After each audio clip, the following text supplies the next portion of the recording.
Hello റീനുക്ക. നീ ഇന്ന് ഹോസ്പിറ്റലിലേക്ക് വന്നില്ലല്ലോ. എനിക്കിന്ന് വരാൻ പറ്റില്ലടി. എനിക്ക് കോൾഡ് പിടിച്ചിരിക്കുക. ചെറുതായിട്ട് പനിക്കുന്നുമുണ്ട്. ഓ അതെയോ? എന്നാ നീ റെസ്റ്റ് എടുക്ക്. ശരി.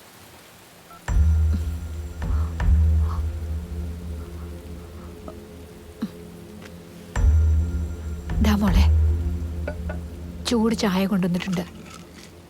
ഗുളിക കഴിച്ചാലേ തലവേദന വേഗം മാറും. ഇതുപോലെ തരാം. ആർക്കോ ഫോൺ ചെയ്ത് സംസാരിക്കുന്നത് കേട്ട് ഞാൻ അറിയേണ്ടിയിരിക്കുന്നു. എന്നോടൊന്ന് പറഞ്ഞുകൂടെ നിനക്ക്? മോളെ, കുറച്ച് ചായ കുടിക്കാൻ. നീ ഒന്നുകൊണ്ടും വിഷമിക്കണ്ട മോളെ. നിനക്ക് ഇഷ്ടപ്പെട്ട ചെറുക്കനെ കണ്ടുപിടിച്ച് ഞാൻ തന്നെ നിന്റെ കല്യാണം നടത്തി തരാം. നിന്റെ ജീവിതം നിന്റെ ഇഷ്ടം പോലെ തന്നെ ജീവിക്കാം. കേട്ടോ മോളെ? നിന്റെ ഇഷ്ടം പോലെ തന്നെ എല്ലാം നടക്കും. ഇതെല്ലാം ചെയ്തുകൊണ്ട് ഞാൻ നിന്റെ അമ്മയാകുമെന്ന് വിചാരിച്ചു. പക്ഷെ അമ്മായി തന്നെയാ ഇപ്പോഴും. എന്തു പറ്റി മോളെ? എന്തിനാ കരയുന്നേ? എന്താ കാര്യം പറ. കരയരുത് മനസ്സി. അരുത് മോളെ, കരയരുത്. കരയാതിരിക്കേ. കരയരുത് മോളെ. നോക്ക്, നീ എന്റെ അമ്മയാ. എനിക്കും എന്റെ ചേട്ടനും അമ്മയെന്ന് വെച്ച ജീവനായിരുന്നു മോളെ. അതുകൊണ്ട് തന്നെയാ നിനക്ക് ഞങ്ങളുടെ അമ്മയുടെ പേര് വെച്ചത്. എന്റെ അമ്മ കരഞ്ഞ എനിക്ക് സഹിക്കാൻ പറ്റില്ല. കരയരുത്, മനസ്സിലായോ? ഞാൻ കരയാതിരിക്കണമെങ്കിൽ ഒരു കാര്യം ആവശ്യപ്പെടും. സാധിച്ചേരോ? എന്താ വേണ്ടേ? ചോദിക്കുമോളെ. എന്താണെങ്കിലും സാധിച്ചേരോ? നീ പറയുമോളെ. കരയാതെ എന്താ വേണ്ടേന്ന് പറയേ. നീ എന്ത് ചോദിച്ചാലും ഞാൻ തരും, സത്യം. ഏട്ടനെ എനിക്ക് കല്യാണം കഴിപ്പിച്ചേരോ?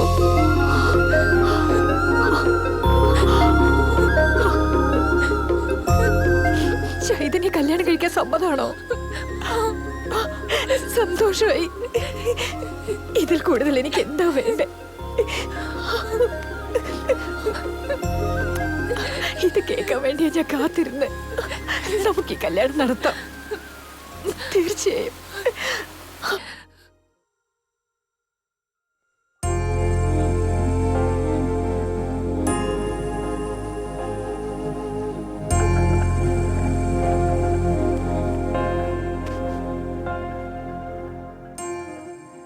നാട്ടിൽ നല്ല നിലവില ഉണ്ടായിരുന്ന നമ്മുടെ ചേട്ടനെ ഇങ്ങനൊരു അവസ്ഥ കാണുമ്പോ എനിക്ക് വല്ലാത്ത വിഷമം തോന്നുക. ഇപ്പോഴെങ്കിലും മകനൊന്ന് വന്നാ മതിയായിരുന്നു. അവസാനായി ഇദ്ദേഹത്തിന്റെ മുഖം ഒന്ന് കാണാൻ വേണ്ടി. ഇല്ല, ശിവാജി വരുന്നില്ലത്രേ. ജോലിയുണ്ടെന്ന് പറഞ്ഞ് ഫോൺ താഴെ വെച്ചു. അച്ഛന് ശേഷക്രിയ ചെയ്യാൻ വരാത്തവൻ ജീവനോട് ഇരുന്നിട്ട് എന്താ കാര്യം? അവനൊക്കെ ഒരു മകനാണോ? ജീവനോട് ഇരുന്നിട്ട് എന്താ കാര്യം? നിങ്ങളൊന്നും മിണ്ടാതിരിക്കാവോ? മുത്തശ്ശൻ മരിച്ചതിന് ശേഷമോ അങ്ങനെയൊക്കെ നിങ്ങൾ സമാധാനം തരില്ലേ? ജീവനോടെ ഉണ്ടായിരുന്നപ്പോ കാണാൻ പോലും വരാതെ മകൻ കഷ്ടപ്പെടുത്തി. ഇപ്പൊ വഴക്ക് പറഞ്ഞ് നിങ്ങൾ വീണ്ടും കഷ്ടപ്പെടുത്തുന്നു. ശിവാജിയേട്ടൻ എന്ത് തെറ്റാ ചെയ്തേ? ഫോറിനിൽ പോയതല്ലാതെ, ജോലി കാരണം വരാൻ പറ്റാത്തതല്ലാതെ. ഇതില് തെറ്റ് നമ്മുടേത് തന്നെയാ. ഫോറിനിലോട്ട് അയക്കുന്നത് നമ്മൾ തന്നെ, തിരിച്ചു വരാൻ പറ്റാത്ത വണ്ണം ആക്കുന്നത് നമ്മൾ തന്നെ. ശരിയല്ലേ മാമ? പറഞ്ഞേ. മുത്തശ്ശൻ ഗൗരവത്തോടെ ജീവിച്ചതുപോലെ നമുക്കും ജീവിക്കണമെന്ന് മക്കളുടെ ആഗ്രഹം മനസ്സിലാക്കാതെ വിമാനങ്ങൾ കാണിച്ച് ആഗ്രഹം മാറ്റിയില്ലേ? സോഫ്റ്റ്വെയർ എഞ്ചിനീയർ ആവണമെന്ന് പറയുന്നില്ലേ? ഈ ലോകത്ത് സോഫ്റ്റ്വെയർ എഞ്ചിനീയേഴ്സ് മാത്രമേ ജോലി ചെയ്യുന്നുള്ളൂ. മറ്റ് ജോലികൾ ചെയ്യുന്നവർ മനുഷ്യന്മാരല്ലേ? സോഫ്റ്റ്വെയർ എഞ്ചിനീയേഴ്സിന് കിട്ടുന്ന ശമ്പളത്തിനെ കുറിച്ച് മാത്രമേ നിങ്ങൾ ആലോചിക്കുന്നുള്ളൂ. അവരുടെ പിന്നാലെയുള്ള കഷ്ടത്തിനെ കുറിച്ച് നിങ്ങൾ ആലോചിക്കുന്നില്ല. അതിന്റെ പുറകിലുള്ള ത്യാഗത്തിനെ കുറിച്ച് നിങ്ങൾ ആലോചിക്കുന്നില്ല. അതൊരു മത്സര ലോകമാ. അതെങ്ങനെയായിരിക്കും ഞങ്ങൾക്കേ അറിയൂ. ഇവിടെ വീട്ടുകാരെയും വിടാൻ പറ്റാതെ, ജോലിയും വിടാൻ പറ്റാതെ ഞങ്ങൾ നരകം കാണും.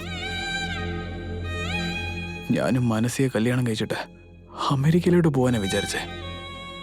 പോകുമായിരുന്നെങ്കിൽ ശിവാജി ഏട്ടന്റെ സ്ഥാനത്ത് ഞാനും മനസ്സിയും ഉണ്ടായിരുന്നേനെ. മുത്തശ്ശന്റെ സ്ഥാനത്ത് എന്റെ അച്ഛനും മാമനും ഉണ്ടായിരുന്നേനെ. മുത്തശ്ശൻ മരിച്ചിട്ട് പോലും ശിവാജിയേട്ടൻ വന്നില്ലെന്നും പറഞ്ഞ് 4 ദിവസം കുറ്റം പറഞ്ഞിട്ട് നിങ്ങളത് മറന്നു കളയും. പക്ഷെ അച്ഛന്റെ അവസാന നിമിഷങ്ങളിൽ കൂടെ ഉണ്ടാവാൻ പറ്റില്ലെന്നോർത്ത് ശിവാജിയേട്ടൻ ജീവിതകാലം മുഴുവൻ ചത്ത് ജീവിക്കും.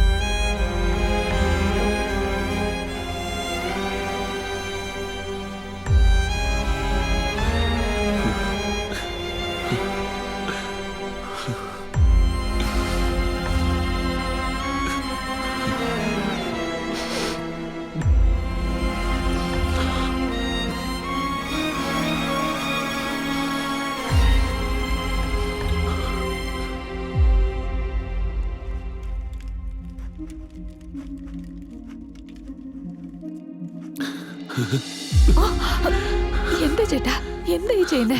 നീ എന്നോട് ക്ഷമിക്കടി മോളെ, ഞാൻ വലിയൊരു തെറ്റ് ചെയ്തു. എന്തു പറ്റി ചേട്ടാ? കാര്യം പറ. കാര്യം എന്താന്ന് പറ.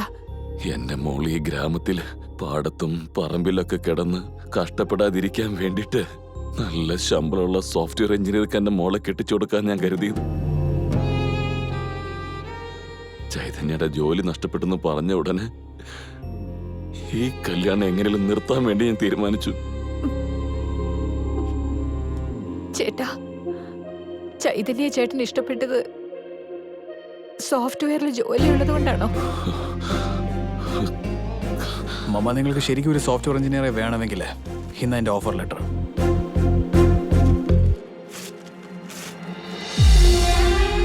ഇത്രയും കാലം എനിക്ക് മനസ്സിലാക്കാൻ പറ്റിയില്ല. ഒരുത്തൻ ചെയ്യുന്ന അയാളുടെ ജോലിയുടെ നിലവാരം നോക്കി ആരെയും വിലയിരുത്താൻ പാടില്ലെന്ന്. സ്നേഹിക്കാൻ കഴിയുന്ന മനസ്സാ വേണ്ടത്. സ്നേഹിക്കുന്ന ഒരാൾ കൂടെ ഉണ്ടെങ്കിൽ എന്റെ മോളും സന്തോഷിക്കും. എന്റെ മോള് മാത്രമല്ല, എല്ലാവർക്കും സന്തോഷം ഉണ്ടാവും. മോളെ, ചൈതന്യെ കല്യാണം കഴിക്കാൻ നിനക്ക് സമ്മതല്ലേ?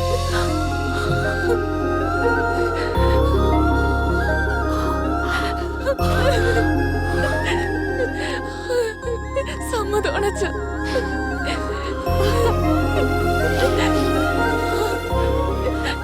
ഏട്ടൻ ജോലി വേണ്ടെന്ന് വെച്ചത് മനഃപൂർവ്വമായിരുന്നില്ല അച്ഛാ. മാമിക്കും മാമനും ഈ പ്രായത്തിൽ ഒരു കൂട്ടായി നിൽക്കാൻ വേണ്ടിയാ.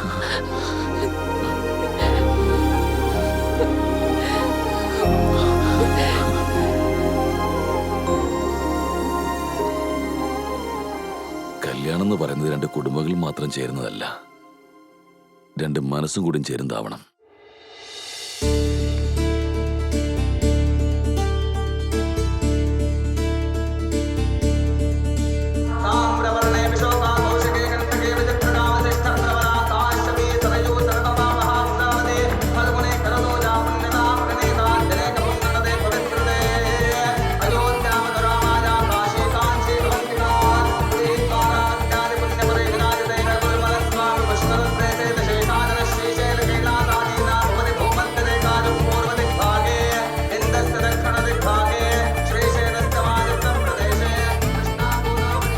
Chaitanya, congratulations on your wedding, man. Thank you. Sir, നിങ്ങൾ എന്താ ഇവിടെ? ഇവൻ എന്റെ സ്റ്റുഡന്റാ. ആ കോൺഫറൻസ് ഐഡിയ ഇവനാണ്. സർ, പറയരുത്. അയ്യോ, പറഞ്ഞു പോയി. ഏട്ടാ, ഐ വിൽ എക്സ്പ്ലെയിൻ. അങ്ങനെയൊന്നും ഇല്ലെന്നേ. സാറേ, എന്താ സാറേ?